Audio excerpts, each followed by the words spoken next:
Ponemos una vez más nuestras vidas delante de tu presencia. Gracias porque eres nuestro poderoso Rey.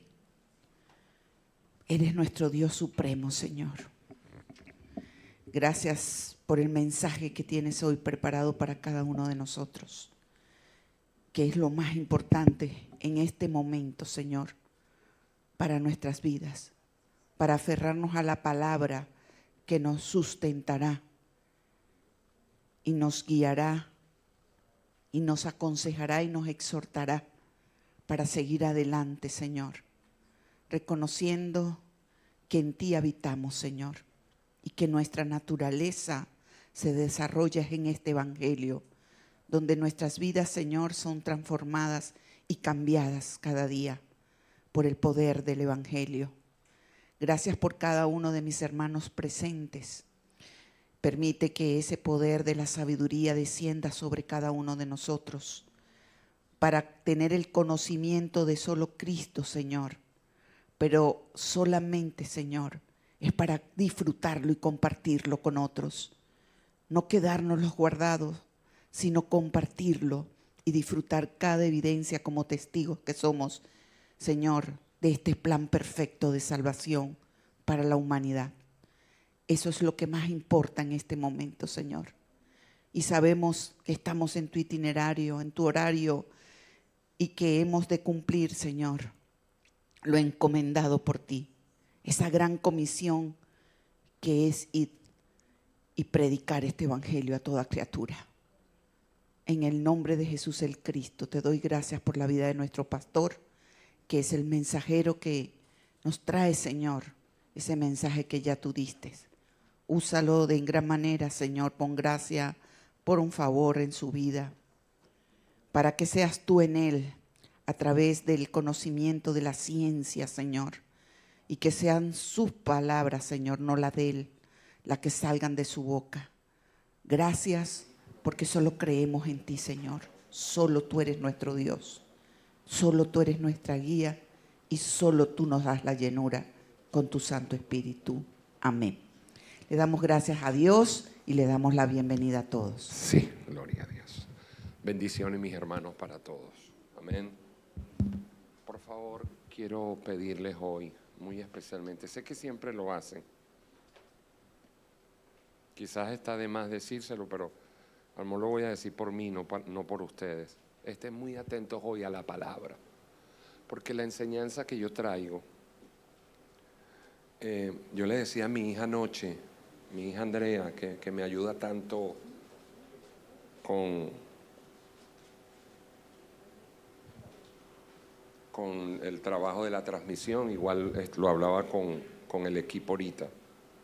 Cuando uno trae este tipo de mensaje, el enemigo algo busca hacer. Siempre, pero sobre todo este mensaje donde yo voy a hablar evangelio puro. El enemigo va a querer. Entonces yo le decía a mi hija anoche, vamos a grabar inclusive el mensaje en la mañana. Porque a veces entonces es un problema con internet, es un problema con la señal, algo. El título del mensaje hoy son Los eternos rivales. Los eternos rivales. Y vamos a manejar muchos textos bíblicos. Si usted es ágil buscando los textos bíblicos, búsquelos, pero si no, quiero que lo vea en pantalla. Porque lo que vamos a ver tiene que ver con el contenido del evangelio. Juan capítulo 1, verso 17, tomó el título, era Los eternos rivales. Algunos estarán pensando que voy a hablar de béisbol. Otros se imaginaron Caracas Magallanes. Vamos a ver qué dice la palabra.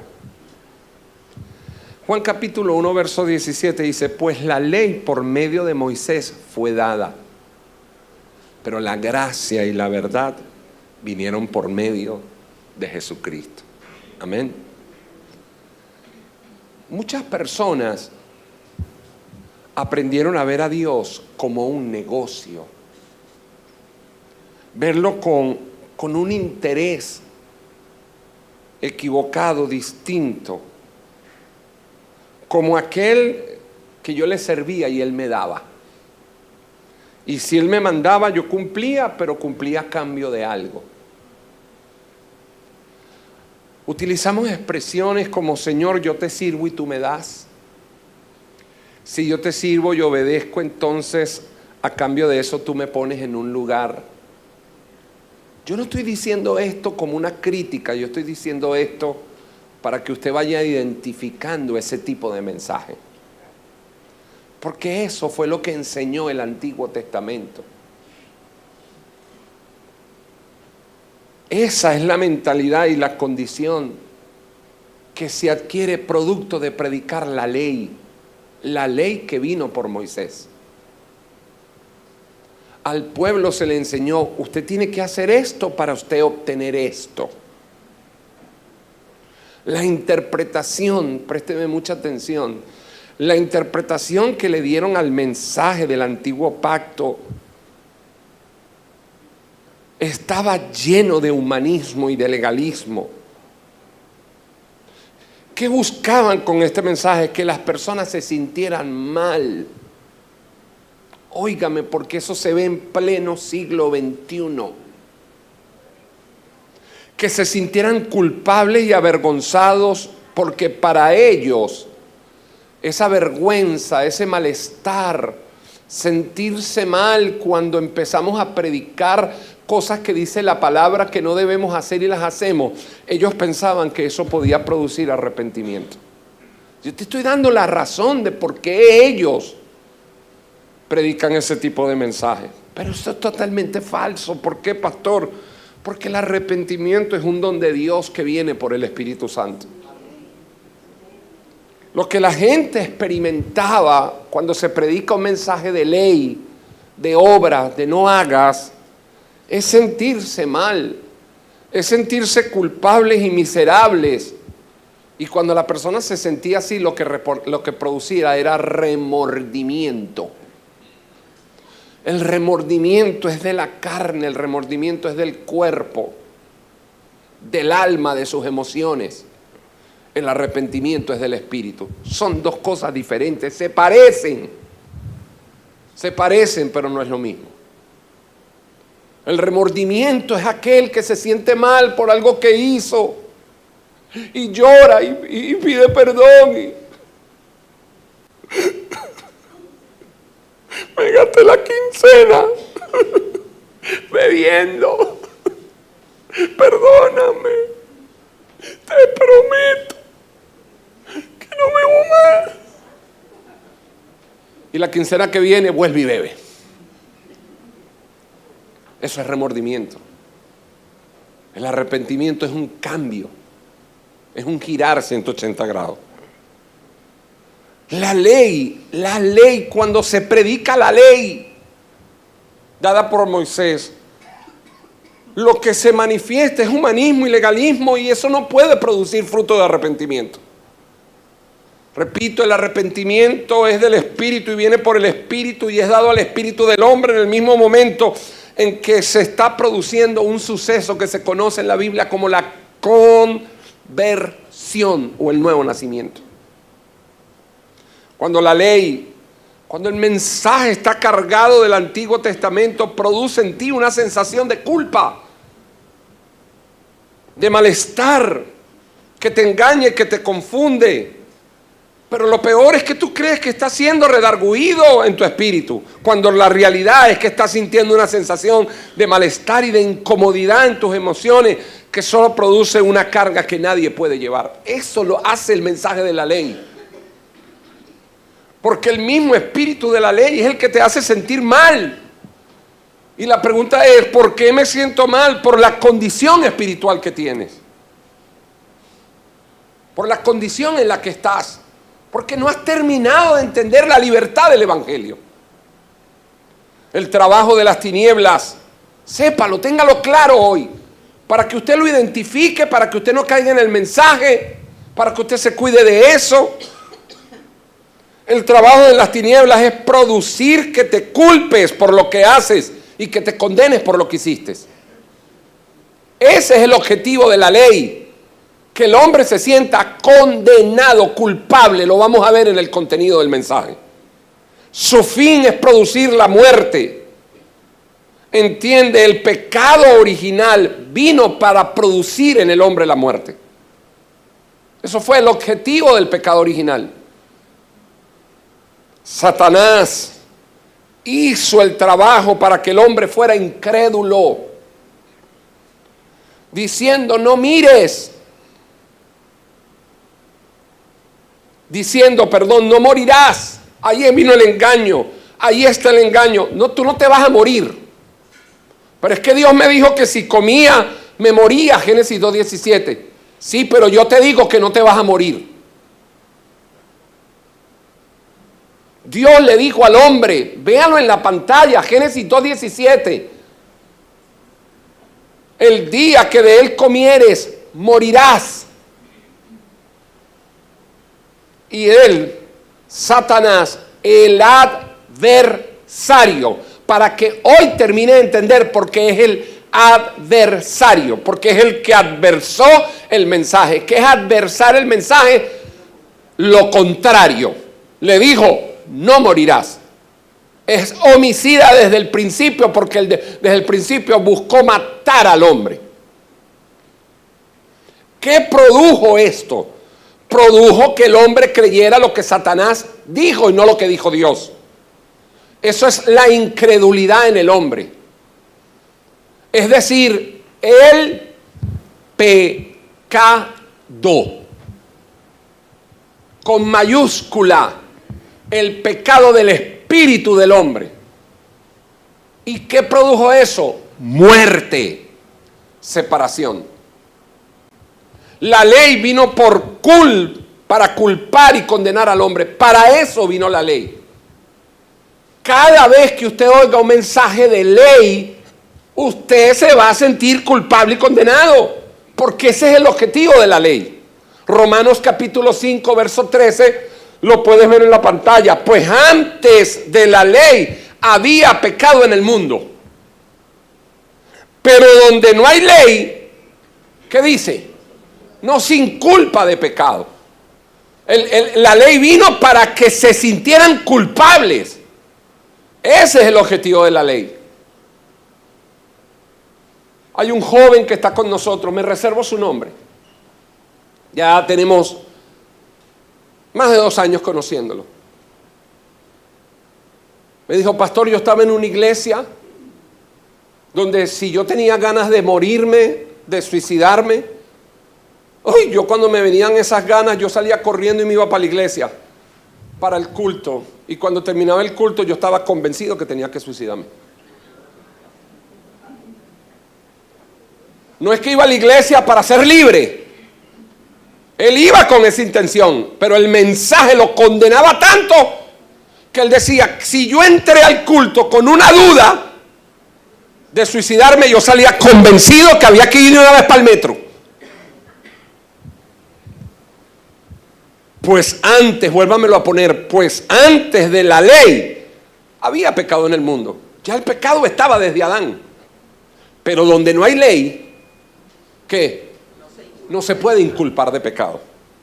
El trabajo de la ley es que tú te sientas constantemente mal. Es de sentirte señalado, culpable, condenado, desprovisto, destituido, sin gracia divina. Ese es el trabajo de la ley. El espíritu de ley, de legalismo que opera en un gran número de predicadores es transmitir un mensaje que te haga sentir mal, a ver si sintiéndote mal cambias. Eso es humanismo. Es tu esfuerzo. Ay no, pastora, qué pena, qué mal me siento. A ver si sintiéndote mal no lo haces. El objetivo de ese tipo de mensaje, que tenemos que entenderlo muy bien y discernirlo para no copiarlo en nuestros campos, es que te sientas mal. Voy a predicar para que te sientas mal, para darte palo, para que al que le caiga que le chupe.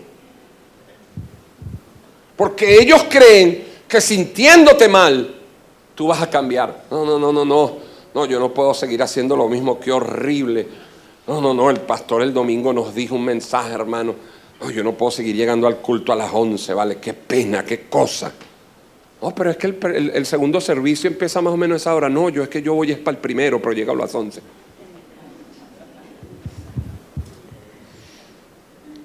¿Qué opera ahí? Opera el espíritu de ley. ¿Y qué busca el espíritu de ley? Anular lo que Cristo hizo.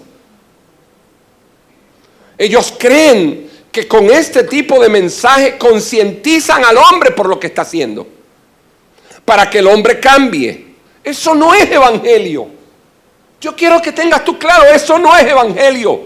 Todo esfuerzo que tú hagas para cambiar, eso no es evangelio. El evangelio no produce cambios externos, eso es humanismo, eso es esfuerzo humano, eso es apariencia externa. El evangelio no es que la gente deje lo malo y aprenda lo bueno.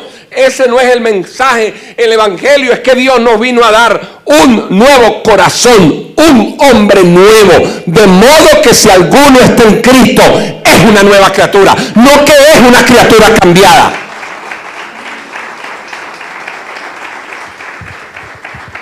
Por favor, ten eso claro. Lo otro, lo que intenta hacer la ley, es imposible porque el mal que estaba en nosotros no puede producir cambios. El mal que estaba en nosotros no puede producir cambios. Por eso te decía hace unas semanas en un mensaje, el veneno dentro de nosotros no nos puede sanar, es un veneno. Solo puede.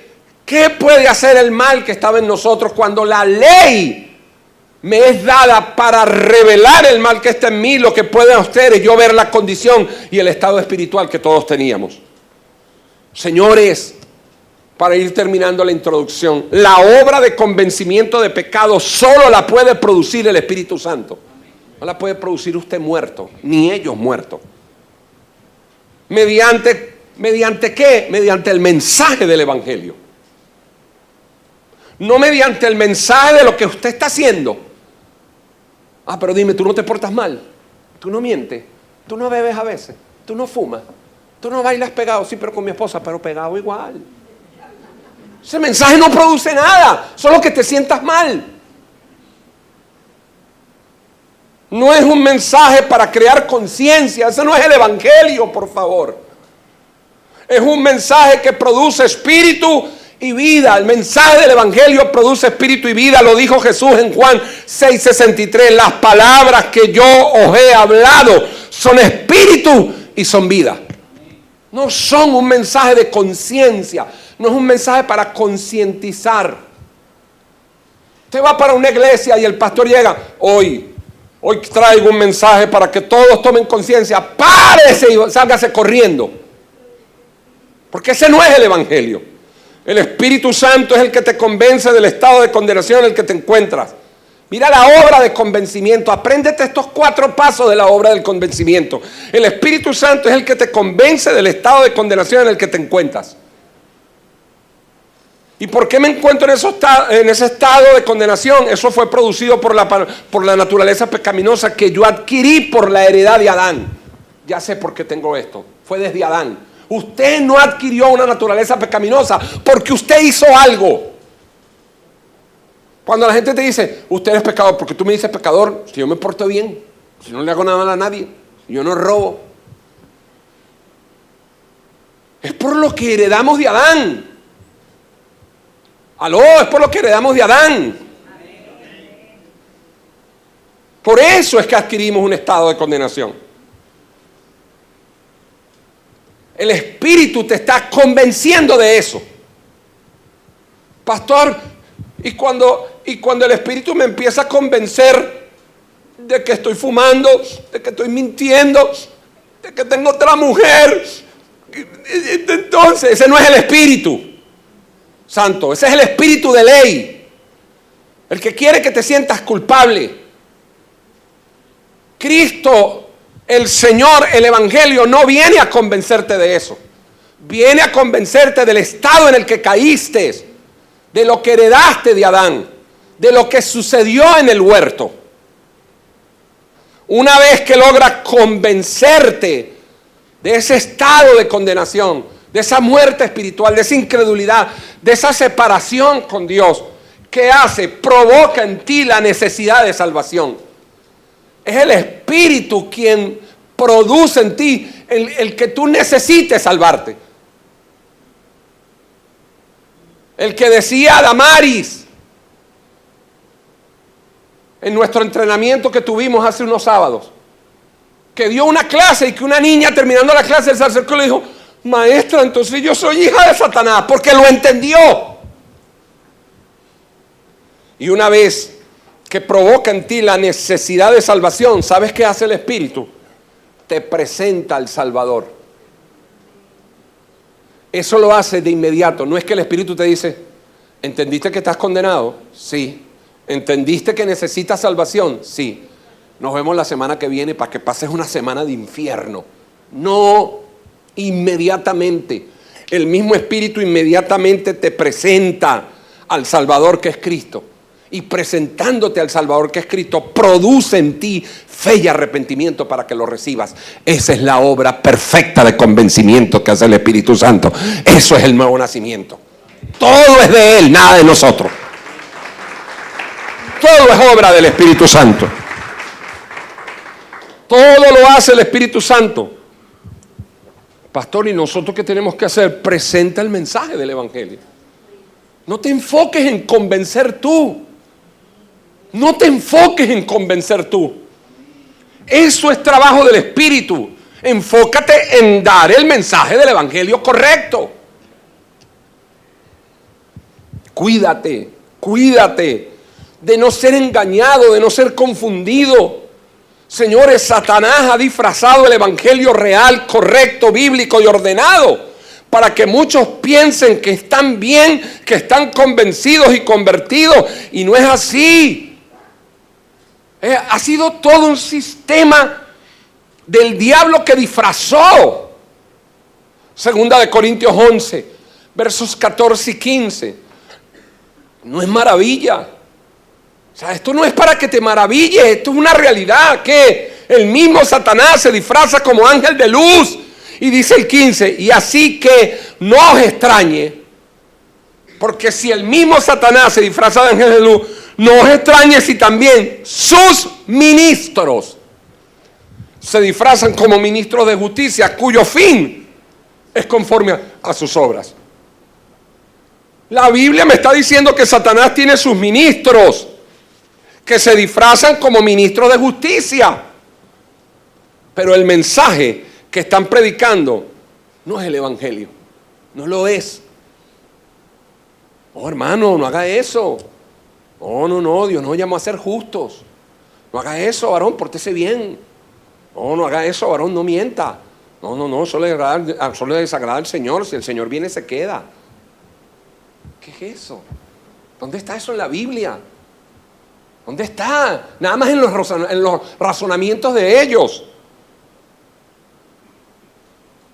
Hay que estar alerta con eso. Los sistemas legalistas, para que lo identifiques, tienen como fundamento la comparación. Medir a una persona por lo que hace la otra.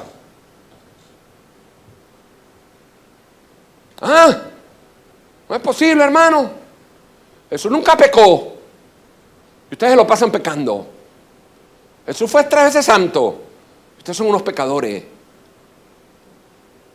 La mujer adúltera, después que conoció al Señor, más nunca adulteró. Y ustedes se lo pasan en un solo adulterio todo el día. O sea, comparando a uno con el otro. Mírenme a mí. Yo tengo la misma vieja hace 35 años. Dicen aquellos predicadores, ojo. Por favor, no me miren mal. Estoy casado con una muchacha. No, enseñando a los creyentes que sirven en el cuerpo, oído los sistemas legalistas, enseñando a los creyentes que sirvan con el cuerpo aunque su espíritu esté abatido y deshecho. En los sistemas legalistas y religiosos, no importa cómo estés internamente, a ellos no les importa eso. Lo importante es que externamente estés aparentemente bien y te veas digno para servir. Jesús los llamó sepulcros blanqueados. ¿Cómo así? Por dentro sepulcros y por fuera blancos como la lana. Acá, por la misericordia de Dios solamente en esta congregación, los que sirven deben dar culto. Deben devocionar, porque para nosotros lo más importante es su crecimiento espiritual, no su servicio. Acá no servimos para obtener, servimos porque obtuvimos todo lo que no merecíamos, porque hallamos gracia a los ojos de Dios. Amén. Por eso servimos. Y para cerrar la introducción, Marcos capítulo 16, verso 15, y les dijo, miren lo que les dijo Jesús a los discípulos: id por todo el mundo y predicad ¿qué? El evangelio a toda criatura. Pastor, ¿por qué les mandó a predicar el evangelio? Porque esta es la única forma, la única manera, la única base, la única estructura para salvar a la humanidad. ¿Cuál? Predicar el evangelio. El evangelio, no la ley. Entonces, si fuimos llamados por Dios, oído, todos, si fuimos llamados por Dios para predicar el evangelio, agarra el mensaje del púlpito en la corriente, hace 2 semanas y la semana pasada. Si somos la iglesia que sana, ¿con qué vamos a sanar? Con el evangelio. No tenemos otra manera de hacerlo. Dios nos dijo en el mensaje pasado, Dios nos mostró en el mensaje pasado que debemos salvar a las 2 generaciones, a la adulta que se está desangrando y a la nueva generación que está enferma en cama. ¿Cómo la vamos a levantar? Con el evangelio. Amén.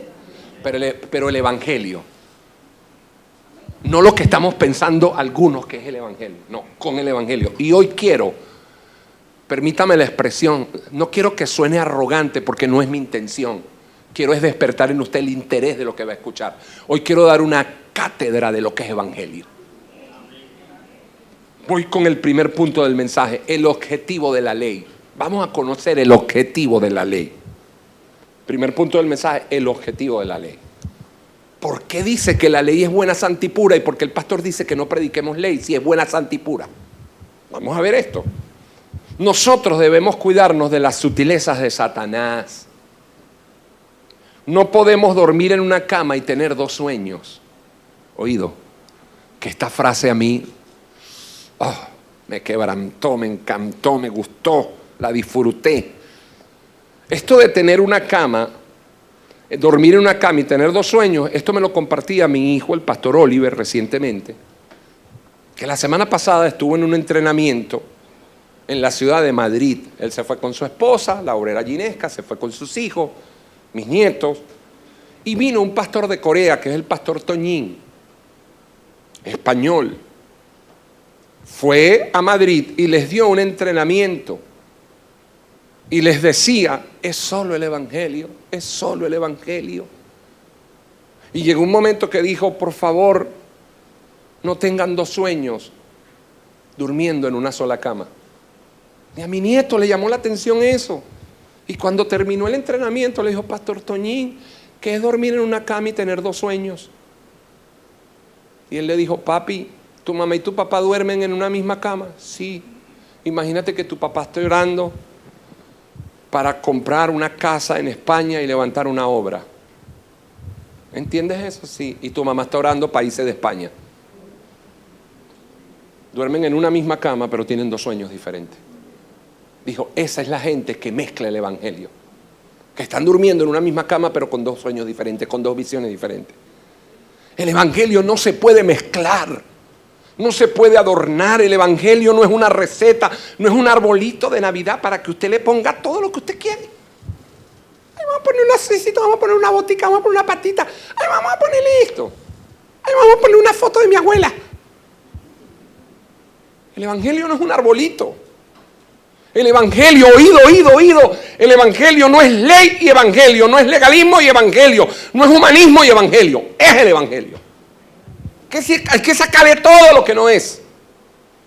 El antiguo pacto, la ley de Moisés, vino, aprenda para qué es la ley. Vino para mostrar el estado y la condición de pecado en que el hombre estaba.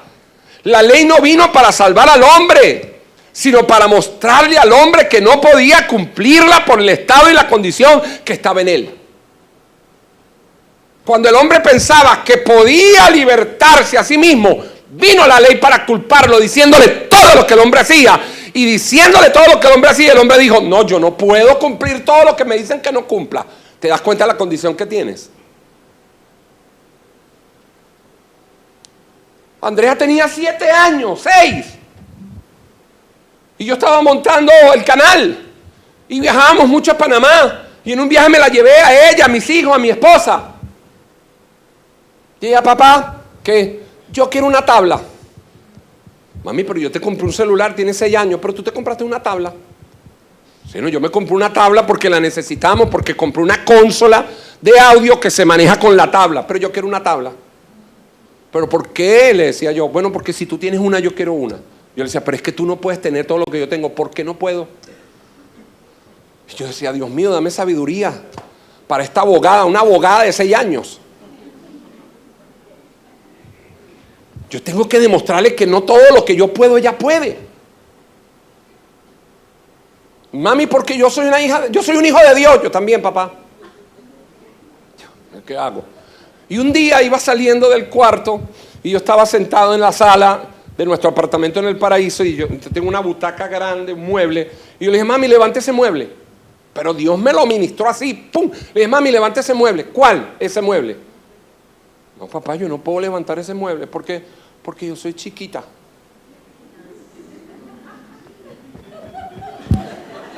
Le dije, viste que hay cosas que tú no puedes. Hay cosas que tú no puedes. La ley vino a decirte, tú no puedes. Tú no puedes portarte bien. Tú no puedes cumplirla. Tú estás vendido al pecado. Tu naturaleza es pecar. Tu naturaleza es hacer las obras malas. Vino la ley a mostrarte eso. ¡Aló! Dios quiere que tú conozcas hoy la raíz del evangelio. La raíz del evangelio produjo el pacto que Dios le dio al hombre desde Génesis 3:15. El pacto vino por causa de lo que el hombre hizo en Génesis 3:1 al 6.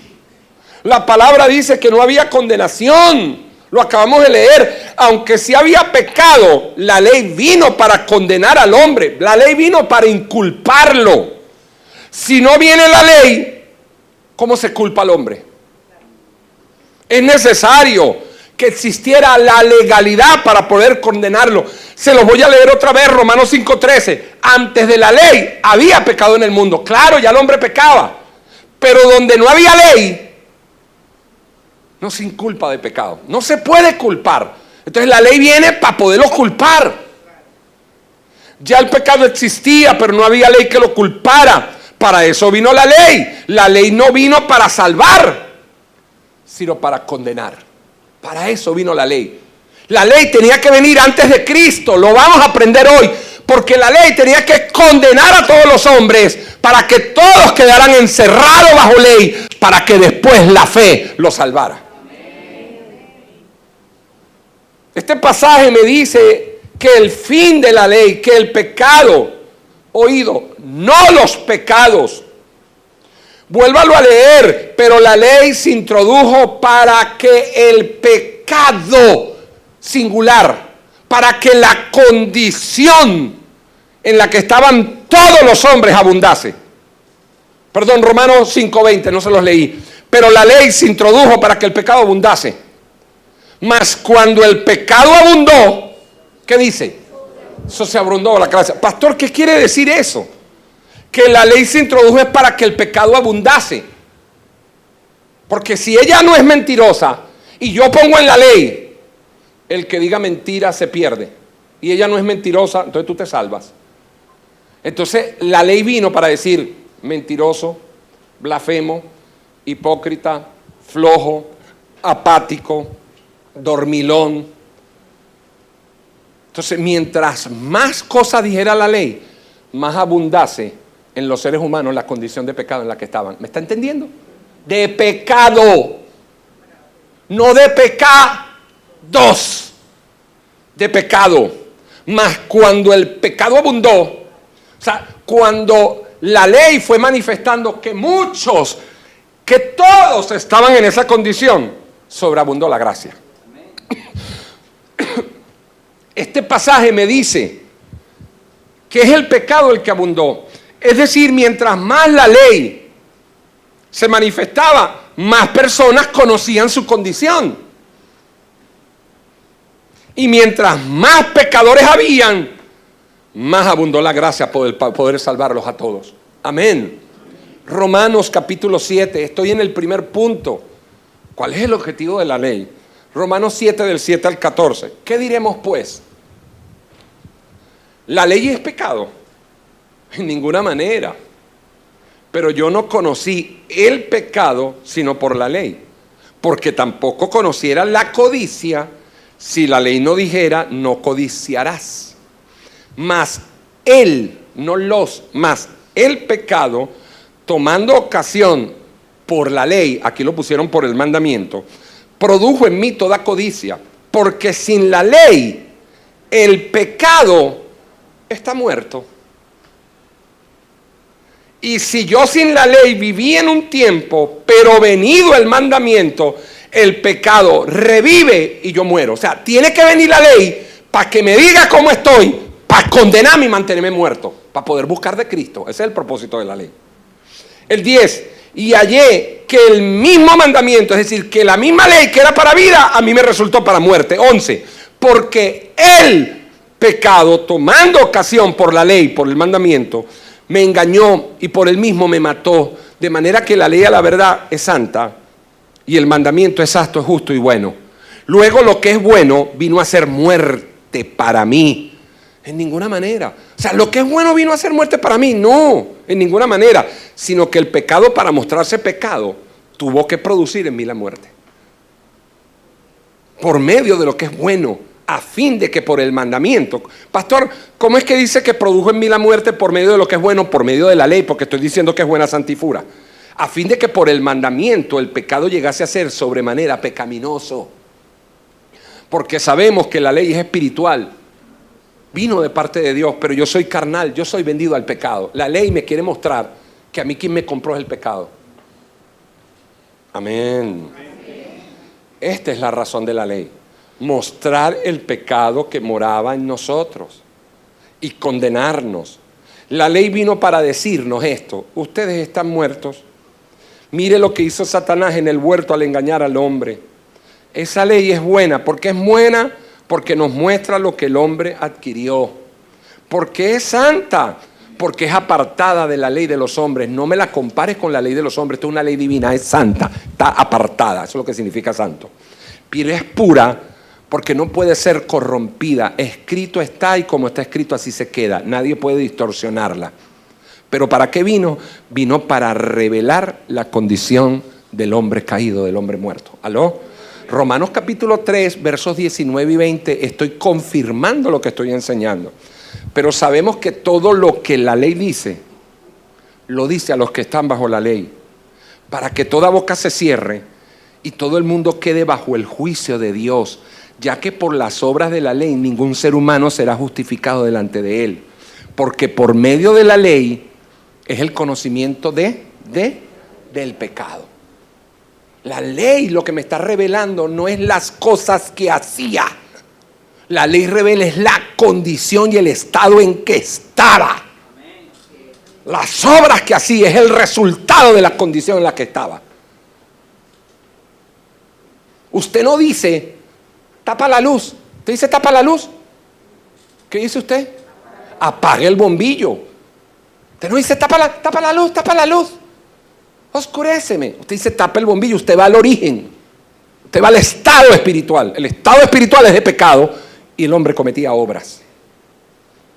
Después que el apóstol Pablo explica Romanos 7, después que explica esto que leímos, cuando llega al capítulo 2, enseña una verdad. Ahora, quiero que tengas esto claro. La razón de la ley, el fin de la ley es mostrar la muerte espiritual del hombre y condenarlo, mostrarle su incapacidad para cumplirla, mostrarle el estado de pecado, y teniendo el estado de pecado, tu paga es que te mueras. Romanos 6:23, porque la paga del pecado es muerte, mas la dádiva de Dios es vida eterna en Cristo Jesús, Señor nuestro. Cuando Pablo explica en Romanos 7 lo que nosotros leímos hace rato, ¿qué diremos pues? La ley en ninguna manera, pero la ley es santa y pura, pero yo si no hubiera pecado. Después que él explica eso, Pablo llega a Romanos capítulo 8, verso 2 y dice, porque la ley del Espíritu de vida en Cristo Jesús me ha librado de la ley del. Fíjense que cada vez que se refiere a la ley, habla de la ley del pecado, no la ley de los pecados. Porque la iglesia no termina de agarrar esto. Y por eso es que te estoy diciendo de una cátedra. Te quiero mostrar que cuando la Biblia habla de ley, es ley del pecado. Es mostrarte lo que hacías por la condición que tenías. La gente quiere atacar lo que hacía manteniendo la condición que tenía. No se puede. Por eso dice el versículo, era necesario cambiar la ley. Dice, porque la ley del Espíritu de vida en Cristo Jesús me vino a enseñar que no hiciera lo que hacía. Dice así. No, dice, la ley del Espíritu de vida en Cristo Jesús me libra de la ley del pecado y de la muerte.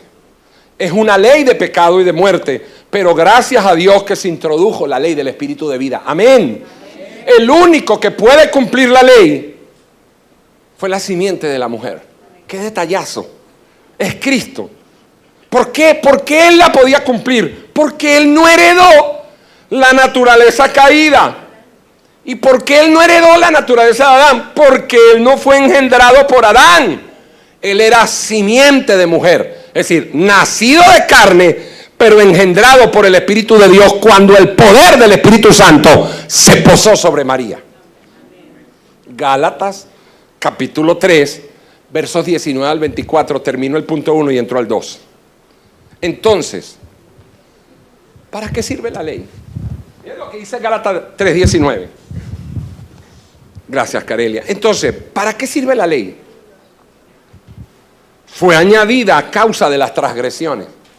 O sea, el hombre transgredía. Dios le dijo, les voy a dar la ley para que vean todo lo que transgreden. Pablo dijo, que yo no conocía que codiciaba si la ley no dijera de codicia. Yo no sabía que esto era mentira si la ley no dijera que era mentira. A causa de las transgresiones, dice, hasta que viniese, oído, la simiente a quien fue hecha la promesa. Y fue ordenada por medio de ángeles en manos de un mediador. Y el mediador no lo es de uno solo, pero Dios es uno. Luego la ley es contraria a las promesas de Dios. No, en ninguna manera. Porque si la ley dada pudiera vivificar la justicia, fuera verdaderamente por la ley. O sea, mira lo que está diciendo, la ley no puede salvar. Porque si la ley dada pudiera darnos vida, vivificarnos, entonces la justicia fuera verdaderamente por la ley. El 22, mas la Escritura lo encerró todo bajo. ¿Bajo qué? ¿Pecados? Pecado. La Escritura lo encerró todo bajo. O sea, en otras palabras, chicos, miente, chismeas, adultera, fornica o desobedece. Todo eso es la condición, es el estado.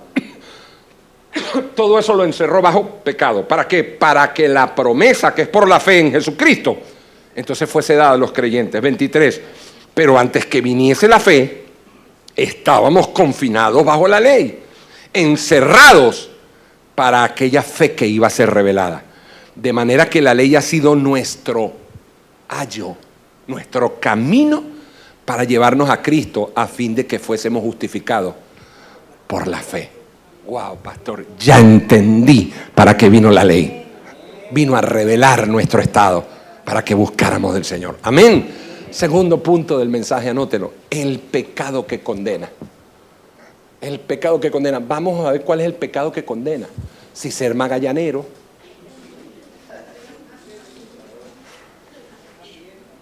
si ser caraquista. ¿Cuál es el pecado que condena? Dice la Biblia, lo acabamos de leer, que la ley vino para revelar el pecado. Los legalistas toman la ley para criticar las obras y para señalar las obras de pecados. al espíritu quedar separado de Dios, el espíritu del hombre, al espíritu estar muerto y en pecado, lo que la carne manifiesta son las obras de ese estado y de esa condición espiritual. Pero la ley no vino para que el hombre dejara de cometer las obras. No, la ley no vino para que el hombre dejara de cometer las obras de pecado. ¿Por qué? Porque no podía dejar de cometerlas.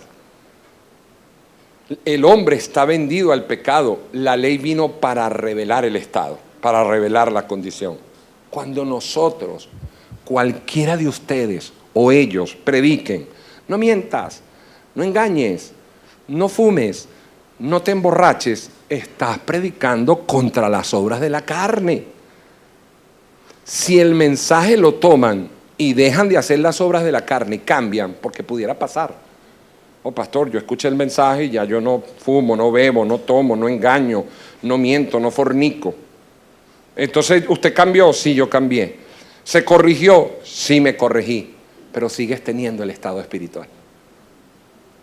Porque cambiar las obras no cambia el estado espiritual. El estado espiritual de condenado no te cambia. Sigues teniendo el pecado original, aunque no cometas las obras. No se dejen engañar. Porque las obras de pecado son de la carne, pero el pecado es del espíritu. Es diferente. Son sepulcros, pero por fuera se ven blancos. Entonces, ¿cuál es el pecado que condena al hombre, pastor? Si el hombre no se condena por las obras que hace, ¿por qué se condena al hombre? No porque el hombre adquirió el pecado, ya sabemos por qué lo adquirió, por lo que hizo Adán. Estoy hablando de el pecado que condena. Juan capítulo 16, versos del 7 al 11 dice, estas son palabras de Jesucristo, pero yo os digo la verdad, os conviene que yo me vaya, porque si no me fuera el Consolador no vendría a vosotros, mas si me fuere os lo enviaré. Y cuando Él, ¿quién es Él? El Espíritu Santo, el Consolador, cuando Él venga, convencerá al mundo de pecado, de justicia y de juicio. No dice convencerá al mundo de los pecados, convencerá al mundo de ese estado espiritual, de justicia y de juicio. 9, verso 9, de pecado por cuanto no creen en mí, de justicia por cuanto voy al Padre y no me veréis más, y de juicio por cuando el príncipe de este mundo ha sido ya juzgado. Allí está la respuesta, no la de Andrés Noguera. El Espíritu viene para convencer de pecado singular, no de obras de la carne, de pecados, sino de pecado. Verso 9, ¿cuál pecado? Por cuanto no creen en mí. O sea, son incrédulos, ese es el pecado. El pecado es la incredulidad que el hombre adquirió. Y eso produjo separación y condenación. No fue que primero el hombre se separó y separado fue incrédulo. El hombre fue incrédulo y se separó y se murió. El que no cree lo que el Hijo de Dios hizo, el que no cree que Jesús es el Cristo, es un incrédulo. Ese es el pecado, la incredulidad. Pero pastor, ¿ese es el pecado? Sí. De pecado por cuanto no creen en mí. Eso lo dice Juan 16, 7, 8, 9. Pero Juan 3, el famoso evangelio chiquito. De tal manera amó Dios al mundo, que ha dado su Hijo unigénito para que todo aquel que en él cree no se pierda y tenga. Pero ¿qué dice el 17? Porque no envió Dios a su Hijo al mundo para condenarlo. ¿Por qué no lo envió para condenarlo? Porque ya estaba condenado. Sino para que el mundo sea salvo por Él, no por usted, no por dejar de hacer cosas. Y dice el 18, el que en Él cree, el pecado que condena, el que en Él cree, pero el que no cree, ¿por qué ha sido condenado? Porque no ha creído en el nombre del unigénito Hijo de Dios. Observe lo que dice la palabra. El que no cree se condena. Ese es el pecado que condena, no haber creído.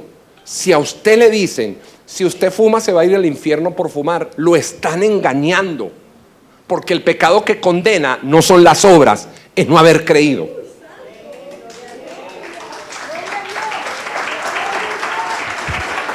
Ese es el pecado que nos va a condenar, que va a condenar a las personas, no haber creído. No dice, ya ha sido condenado porque fuma, porque miente, porque dice malas palabras. Dice, ya ha sido condenado porque no ha creído, es porque no ha creído. Eso es lo que condenará al hombre. No prediques ley, predica el evangelio. Esto es por fe, esto es por haber creído o por ser incrédulo, una de dos. Si soy incrédulo me condeno por no haber creído, pero si creo no soy condenado porque he creído en el Hijo de Dios. Romanos capítulo 5, gloria al Señor. Romanos 5, ve el verso 16, te estoy confirmando el pecado que condena. Romanos 5, verso 16, está en la pantalla, dice, y con el don de la salvación, no sucede como en el caso de aquel uno que pecó. Y Pablo hace este comentario, porque ciertamente el juicio, ¿el qué? El juicio. Vino a causa de un solo pecado. ¿Para qué? O sea, el juicio para condenar fue por un pecado. ¿Cuál? No haber creído, la incredulidad. Eso es lo que va a condenar a los seres humanos. La incredulidad. Preste atención lo que está leyendo. El juicio fue a causa de un solo pecado. La condenación es por causa de un solo pecado. ¿Cuál pecado? No haber creído. Cuando el hombre no creyó, que adquirió el pecado, pastor. Génesis 2:17. El día que comas, te mueres. La serpiente le dijo, Génesis 3:4. Véanlo, Génesis 3:4. El día que comas, te mueres. Génesis 2:17. Y en Génesis 3:4, ¿qué le dijo? No morirás. ¿Qué hizo Adán? ¿Comió o no comió? Comió. ¿A quién le creyó? A la serpiente. ¿De quién? ¿A quién no le creyó? A Dios. Fue incrédulo. Muérete. Pecado original. Eres un incrédulo. El hombre no creyó al pacto de Dios. Creyó al engaño de la serpiente. Eso produjo la muerte. La ley vino para revelar ese estado. No hay otro pecado que condene. El único pecado que condenará al hombre es no haber creído en el Hijo de Dios, no haber creído que Jesús es el Cristo. Eso es lo que va a condenar a los seres humanos. Punto 3, la única respuesta.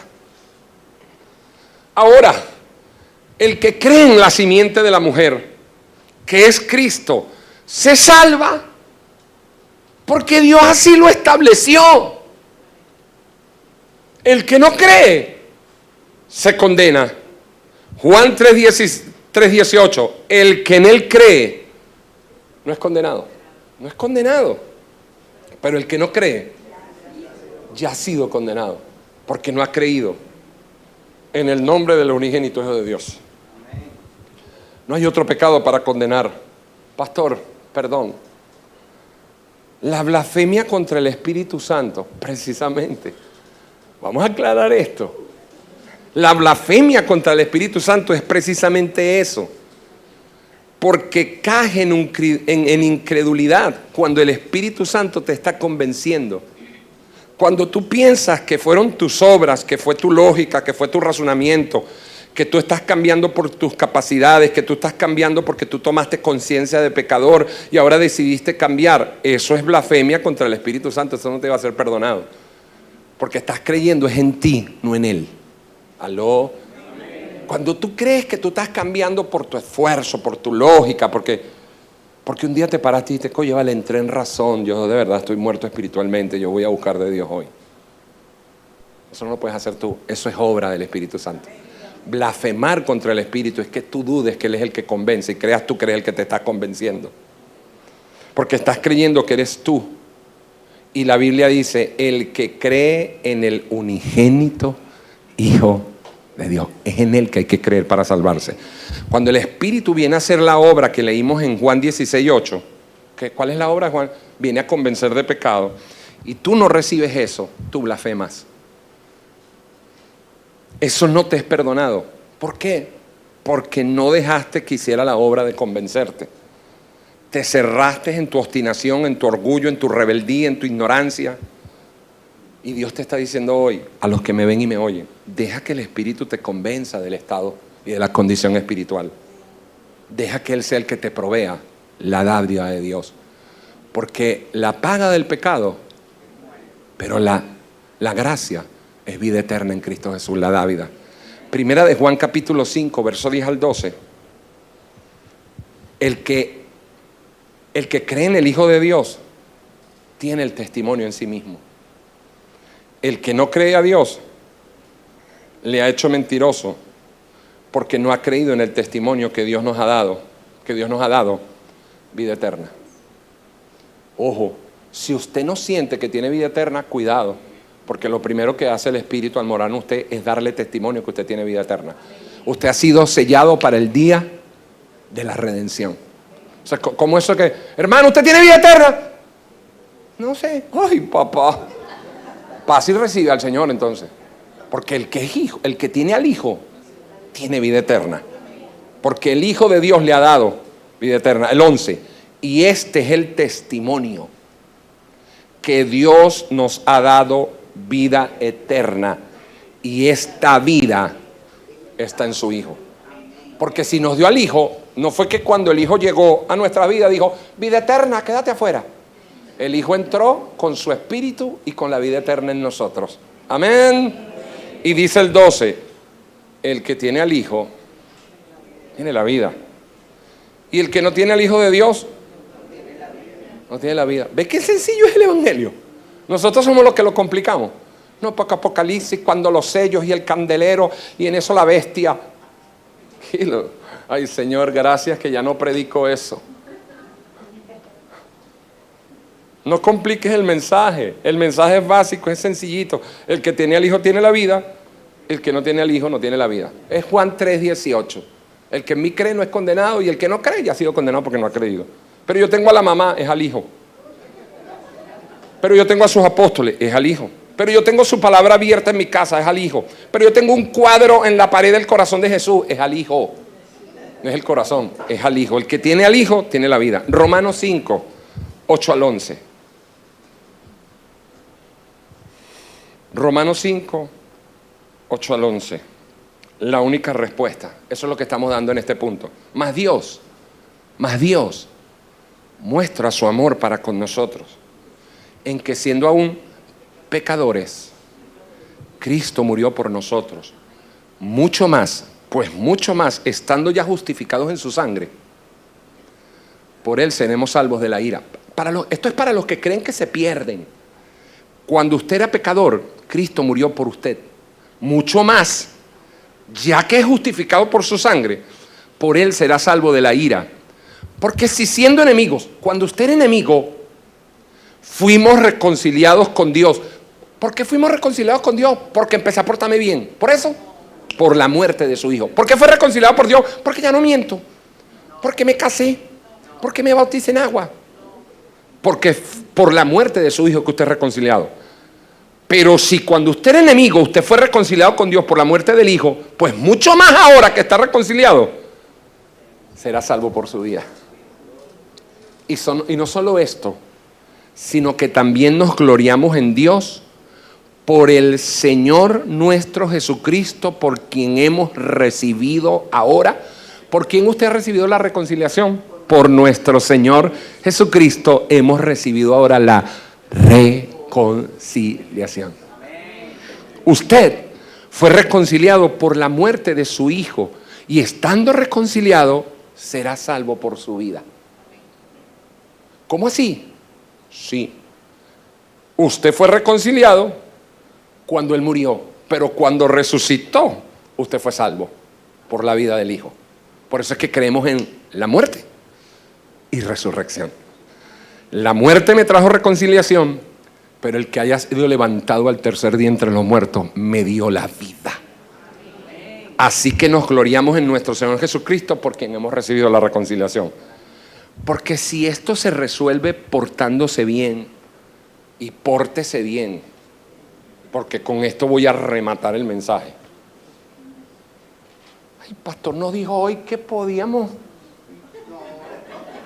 Aló, mami, vamos a vernos hoy. No, eso no es lo que yo te estoy predicando. Yo te tengo una guardada. Porque si esto se resuelve portándose bien y pórtese bien, entonces ¿para qué murió el Hijo? Dejen al Verbo sin hacerse carne, portémonos bien para salvarnos y ya. Ese es el mensaje de los legalistas. Ese es el mensaje de los religiosos. Pero eso no es evangelio. Tenlo claro. Eso no es evangelio. Esos son esfuerzos humanos. Esto es otra cosa. Nosotros fuimos llamados a predicar el evangelio a toda criatura con la palabra de reconciliación. 2 Corintios 5, 18, 19. Y todo esto que está diciendo el pastor Andrés, dice Pablo aquí, lo dice en el 17, por fe. Todo esto que está diciendo el pastor Andrés proviene de Dios, quien nos reconcilió consigo mismo por Cristo. Nos dio el ministerio de la reconciliación. ¿Cómo nos reconcilió? Aquí te voy a explicar cómo los puedo reconciliar. Que Dios estaba en Cristo reconciliando consigo al mundo, no tomándoles en cuenta a los hombres. Vea el plural. Sus. Aquí sí está hablando de las obras. Ajá. ¿Y qué hizo entonces con las obras? No la tomó en cuenta. Porque Dios sabía que las obras es producto del pecado, de la condición. Entonces, yo los voy a reconciliar. Ajá, pero ellos han mentido, no le voy a tomar en cuenta sus obras. Voy a reconciliarlos. Hágase el silencio. El silencio se hizo.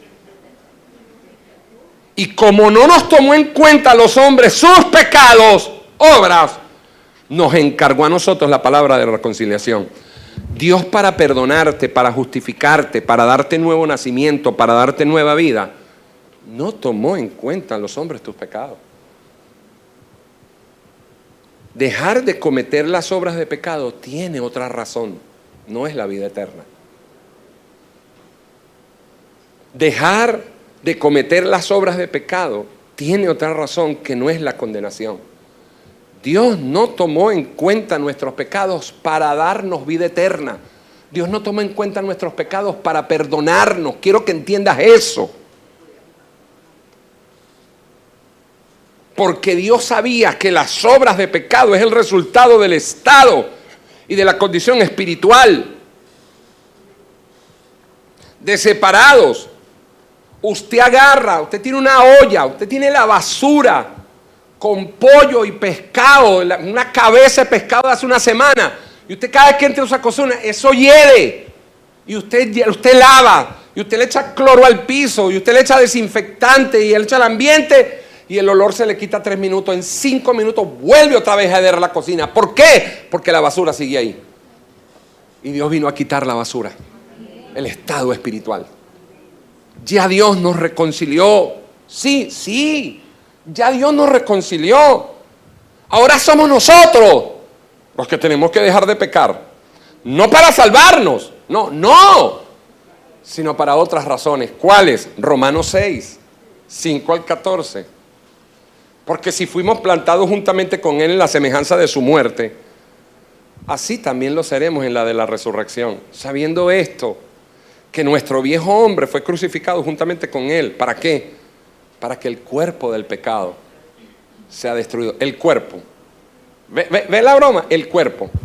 Ya el espíritu estaba muerto, Dios te dio otro. Pero el cuerpo de pecado que te quedó, ese tiene que ser destruido, a fin de que nos sirvamos más a ese estado de pecado que teníamos. Yo no te voy a seguir sirviendo a ti. Porque el que ha muerto ya ha sido justificado del pecado.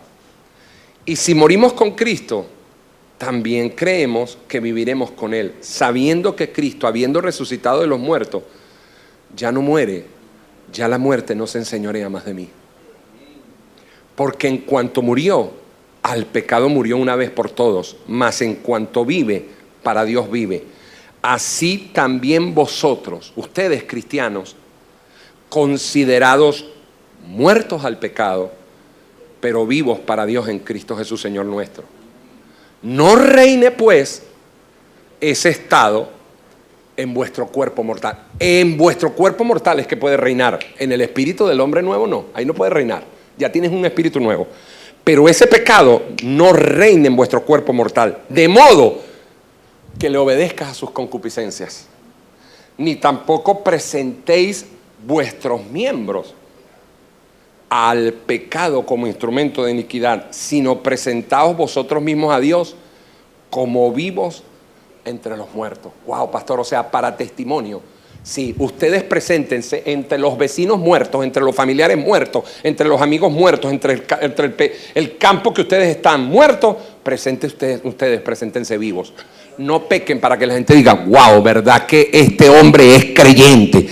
Dejamos de pecar es para dar testimonio, para que el evangelio sea predicado, para presentarnos vivos entre los que están muertos. Y dice, y vuestros miembros a Dios como instrumentos de justicia. Porque el pecado, ese estado que teníamos, no se enseñorea de vosotros, pues ya no estamos bajo ley, sino bajo la gracia. Wow. Para eso es que dejamos de pecar.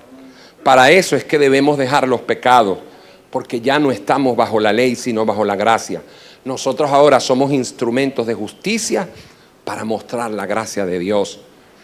Estos son los eternos rivales, la ley y la gracia. Allí están los eternos rivales, pero ya nosotros no estamos bajo ayo, no estamos bajo esa ley. Romanos 7:15. Quiero dejarte esto claro porque oigo gente muy confundida con esto y me preocupa.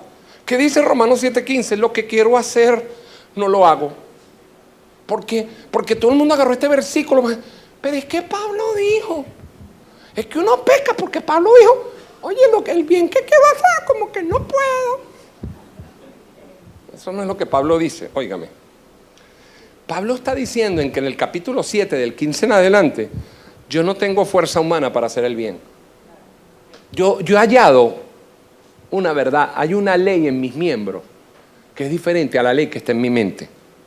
Pablo dice, yo no tengo fuerza humana para hacer el bien, no puedo. Yo he aprendido una cosa, que aprendí que lo que quiere mi carne es muy diferente a lo que quiere mi espíritu. Él está haciendo una reflexión. Él no se está justificando.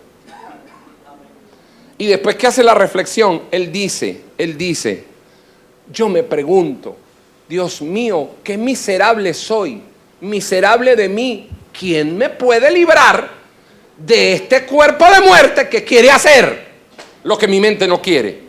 Y la respuesta dice, pero doy gracias a Dios por Jesucristo. Y lo acabamos de leer arriba en Romanos 6, porque este es el 7. Gracias doy a Jesucristo que vino a matar ese cuerpo de pecado, ese cuerpo carnal, para yo poder vivir en el Espíritu. Entonces, esta reflexión que Pablo hace no es para que nosotros nos justifiquemos. Esta reflexión es para decirnos, nosotros mismos no podemos por nuestra propia fuerza, pero demos gracias a Dios por Jesucristo que me libró de este cuerpo de muerte para que nos sirvamos más a la ley del pecado. Eso es lo que quiere decir Romanos 7:15 en adelante. Sino que sirvamos a la ley de Dios que está en una mente renovada. Por eso es que Pablo dice, haga morir lo terrenal que está en usted. Porque Pablo entendió que este cuerpo de muerte siempre va a querer hacer lo malo. Entonces, hágalo morir. ¿Y quién le da la fuerza para hacerlo morir? Jesucristo. Conclusión. Anote los 3 puntos de la conclusión. Wow, Señor. He bateado 9 innings. 9 innings. Déjame ver cómo están los evangélicos aquí adentro. ¿Cómo estamos? Santo, aleluya. Allá hay un pentecostés allá adentro. Primer punto de la conclusión. Predica el evangelio correcto. El bíblico, el ordenado. Pastor, ¿cuál es ese? El que está centrado en la obra de Jesucristo. Desde Génesis hasta Apocalipsis, predica el evangelio, pero que el que está centrado en la obra de Jesucristo. ¿Quieres hablar del profeta? Habla de Isaías 7:14. ¿Quieres hablar de la creación? Habla de Génesis 1:3. Habla de lo que él hizo, habla del pacto de Génesis 2:17. Habla de Génesis 2:7, el aliento de vida. Habla de lo que dice Génesis 3:15. Todo el evangelio ordenado tiene que estar centrado en Jesucristo. Segundo punto de la conclusión. No olvides estos dos versículos. Génesis 4, Hechos 4, 11 y 12. Este Jesús es la piedra reprobada por vosotros los edificadores, la cual ha venido a ser cabeza del ángulo. Y en ningún otro. ¿En cuál? En ningún otro hay salvación. Porque no hay otro nombre bajo el cielo dado a los hombres en que podamos ser salvos. Y el tercer punto es Romanos 8:3. Para cuando tú oigas los dos rivales, cuando tú oigas los eternos rivales en un culto, tú digas, ya va. Romanos 8:3, porque lo que era imposible para la ley, por cuanto era débil por la carne, Dios enviando a su Hijo en la semejanza de carne de pecado y a causa del pecado, condenó al pecado en la carne. Ese estado espiritual y esa condición espiritual la cargó Dios sobre el Hijo en la cruz para condenarlo. Lo que era imposible para la ley, que era salvar al hombre, Dios envió a su Hijo en la semejanza de carne de pecado para condenar al pecado en la carne del Hijo. Amén. Amén.